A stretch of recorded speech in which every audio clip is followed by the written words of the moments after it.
네, 안녕하세요. 오뽀입니다. 2021년 11월 5일 오전 9시 10분을 지나가고 있습니다. 오늘 비트코인 시황 분석 뉴스 브리핑 지금부터 시작합니다. 네, 비트코인이 현재 7,400만 원을 왔다 갔다 하는 모습을 보여주고 있고요. 네, 1시간 차트로 분석을 해보면 일단 몇 가지 점을 볼 수 있는데요. 일단은 이 60일선에 대한 지지 라인에 대한 저항을 받고 있고요. 네, 여기는 무난하게 한 11시, 10시, 11시 정도면 올라타지 않을까 생각을 합니다. 그리고 우리가 자주 보는 MACD 같은 경우도 현재 바닥을 찍고요. 그리고 골든크로스가 나오는 그림을 좀 확인해 볼 수 있고요. 그리고 RSI 같은 경우도 보시는 것처럼 꼬리를 위로 치켜 올리면서 50선 위를 올리고 있는 거 볼 수 있습니다. 쉽게 말해서 비트코인은 지금까지 횡보하는 모습을 보여준 거거든요. 근데 횡보 이후에 방향성이 오늘쯤에는 나올 가능성이 크다라고 말씀드렸는데, 오늘부터 시작해서 주말까지는 비트코인 다시 전고점을 향해서 올라가는 그런 모습이 나오지 않을까 예상해 봅니다. 4시간 차트를 봐도요, 4시간 차트에서도 이제 현재 15일선에 대한 저항을 받고 있죠. 15일선에 대한 저항, 여기를 뚫으면은 가는 그림이거든요. 그리고 일본 같은 경우는 조금 아쉬운 그림이 나왔어요. 제가 어저께 방송을 할 때 일봉상에서 내일 아침이면은 15일선과 7일선에 대한 골든 크로스가 나올 거다라고 얘기를 했는데, 예, 새벽 중간에 비트코인이 약간 하락을 하면서 골든 크로스가 나오는 그림은 나오지 않았습니다. 네, 하지만 현재 일봉에서도 15일선 위에 올라타고 있는 모습을 확인해 볼 수가 있죠. 예, 다시 말해서 비트코인은 지금 자리에서 7,350만 원만 깨지지 않는다고 한다면 지속적으로 상승이 가능한 자리에 있다고 보시면 될 것 같아요. 저는 지금부터가 뭐 추세 전환 자리이기 때문에 잘하면 오늘 뭐 장대 양봉까지도 나올 수 있는 이 그림이라고 생각을 합니다. 네, 실제적으로 현재 그 비트 도미넌스를 보면요. 저 지금 43%가 깨지기 직전이거든요. 42%까지 갔었습니다. 42%에서 지금 약간 올라갔고 43% 43.03까지 올라온 거거든요. 그래서 그 비트 도미넌스가 올라가면서 비트가 다시 상승하는 그림이 나올 수도 있고요. 네, 비트에서 다시 한번 꼬꾸라지면서 알트들의 불장이 또 한번 나올 수도 있습니다. 어떤 반영에 나오던 뭐 우리 입장에서는 나쁠 건 없어요. 예, 비트가 올라가면 전체적인 이 분위기가 좋아질 거고요. 또 알트들이 올라가면은 뭐 내가 가진 자금에 대한 자금이 더 많아지기 때문에 플러스가 되기 때문에 그거 역시도 나쁘지 않은 결과가 되겠. 결론은 지금은 뭐 비트가 올라가든 떨어지든 뭐 다 나쁘지 않다. 뭐 이렇게 볼 수 있고요. 그리고 이제 알트들 같은 경우를 좀 볼 필요가 있는데요. 오늘 아침에 알트들 중에 주인공은요, 누구입니까? 디센이 좀 다시 올라오네요. 칠리에즈, 디센, 풀뎁. 이거 보면은 디센이나 풀뎁이나 왁스, 보라 이 친구들은 최근에 계속 강세를 보여주고 있죠. 디센이나 왁스나 보라. 네, 디센 같은 경우는 아시는 것처럼 뭐 메타버스로 인해서 가격이 좀 올라가는 것 같고요. 그리고 왁스 같은 경우는 최근에 약간의 호재가 있었죠. 호재발로 올라가는 것 같고, 보라 같은 경우는 카카오페이 때문에 올라가는 것 같고요. 뭐 여러 가지 올라가는 코인들이 있는데, 결국은 여러분이 가진 코인들도 올라갑니다. 대신에 디센이나 다시 말하는 디센이나 플레이뎁이나 왁스 같은 친구들 이미 많이 올라갔던 친구들이죠. 예.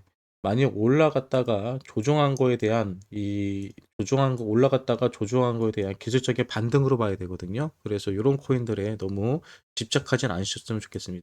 반등 자리는 맞아요. 반등 자리는 많지만 예, 다른 친구들보다 이미 많이 올라간 친구들은요, 결국은 더 이상 올라가기 힘듭니다. 그래서 저는 항상 말씀드리는 것은 아직 올라가지 않은 코인들에게 우리는 이제 집중할 필요성이 있다라고 얘기합니다. 오늘도 갑자기 올라가는 코인 막 저거 올라간다라고 하면서 저 코인 사야겠다, 사야 되겠다 하면서 따라 사지 마시고요. 그냥 아직까지도 조용히 올라가지 못하고 있는 이런 코인들, 여러분들 봤을 때는 정말 저거는 예, 사면 안 된다라고 생각하는 코인들 있잖아요.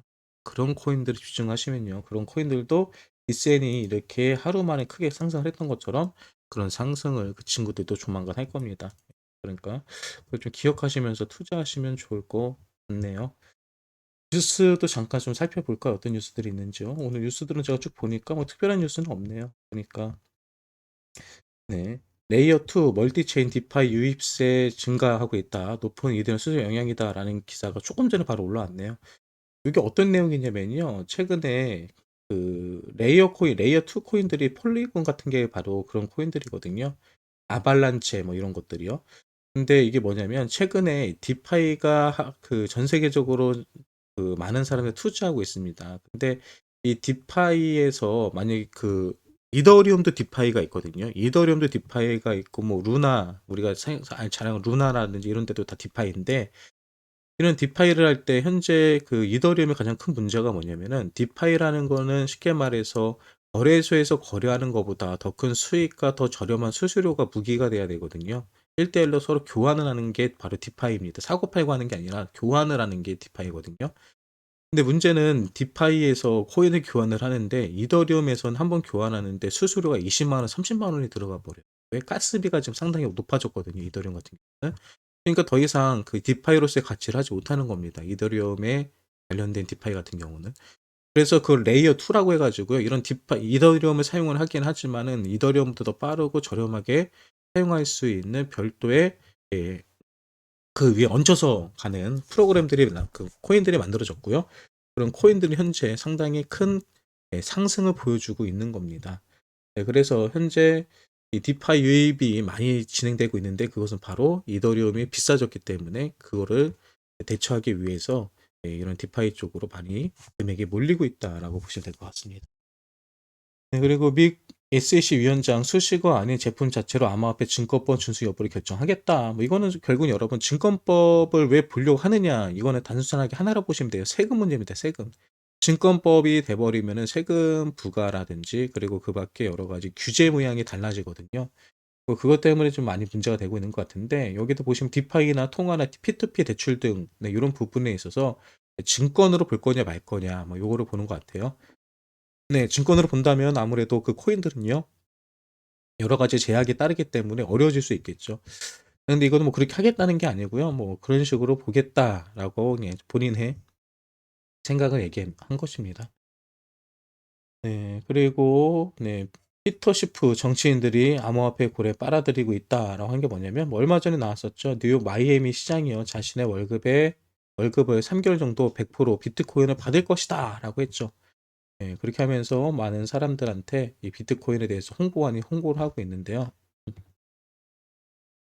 네, 그럼 정치인들이 최근에 이 비트코인을 받겠다는 얘기를 상당히 많이 하고 있거든요. 근데 왜 정치인들이 비트코인으로 월급을 받으려고 할까요? 겉으로 보기에는 뭐 암호화폐를 활성화시키기 위해서 홍보하고 있구나라고 생각할 수도 있는데 결국은 정치 자금이 어디서 흘러 들어오는지 또 정치 자금을 어떻게 사용하는지를 생각해 보면 왜 암호화폐와 정치가들이 뗄래야 뗄 수 없는 관계인지에 대해서 우리는 한번 생각해 볼 수 있겠죠. 네. 뭐 계좌로 그 돈을 받게 되면은 모든 게 다 오픈이 되겠죠. 하지만 암호화폐 같은 경우는 사실 어떻게 어디로 사용됐는지에 관해서 사용 출처를 밝히는데 상당히 어려움이 있을 수밖에 없습니다. 그래서 암호화폐를 선호하는 경우가 실제로 많아요. 실제로 많은 범죄 자금들이 이 암호화폐로 사용되기도 하고요. 아무튼 뭐 정치인들이 암호화폐에 빠져들고 있다. 암호화폐 고래들을 끌어들이고 있다. 뭐 여러 가지 의미로 보시면 될 것 같습니다. 네, 디지털 은행 레볼루트가요. 암호화폐 거래소를 만드는 거 아닌가라는 소문이 나오고 있습니다. 그 이유는요, 바로 그 관련 기술자들을 채용하는 공고를 낸 것 같은데요. 아무튼 암호화폐 거래소들도 많이 생기고 있고요. 채굴자들도 많이 생기고 있고, 전체로 이 시장에 자금이 유입되는 거, 그리고 많은 사람들이 현재 이런 암호화폐에 투자하고 있다는 거를 확인해 볼 수 있네요. 사실 그리고 뭐 제프리 글리벌 주식 전략 책임자가요. 자신의 포트폴리오에서 금 비중을 줄이고 있고 비트코인 비중을 높이고 있다. 뭐 이런 기사도 같이 나오고 있네요. 네, 세계적인 전문가들, 투자 전문가들 역시도 금보다는 비트코인이 더 가치 수익이 더 기대 수익이 더 높다라고 보는 것 같고요. 또 장기적으로 투자 가치가 있다라고 보는 것 같습니다. 네, 뭐 이 정도로 보면 될 것 같아요. 특별한 뉴스는 오늘은 없는 것 같습니다. 보면 될 것 같고요. 비트코인 한번 가격 다시 한번 확인해 보죠. 뉴스하는 동안에 비트코인이 약간 흐르는 모습을 보여주고 있지만 아까 제가 말씀드렸죠. 7,350인가요? 7,350까지는 괜찮다, 나쁘지 않다라고 얘기했습니다. 7일선 위에서 지켜주고 있고요. 이건 일봉이고요. 내일 아침까지는 올려주면 되고요. 그리고 바다가 친다고 해도 7,350 정도 여기서 반등이 나올 가능성이 큽니다. 4시간에서 51선 이거 지켜주면 될 것 같고요. 알트코인들, 네, 오늘 아직 제가 봤을 때 주인공은 나오지 않았어요. 아직 주인공이 나올지에 대해서 시간을 좀 더 지켜봐야 될 것 같고요. 오늘은 과연 어떤 코인이 크게 상승을 할지, 그 주인공이 여러분이 가진 코인이 되기를 바라면서 오늘 뉴스 브리핑을 마치도록 하겠습니다. 오늘 오전 방송 없고요. 오후에 점심 먹고 천천히 찾아뵙도록 할게요. 지금까지 오프였습니다.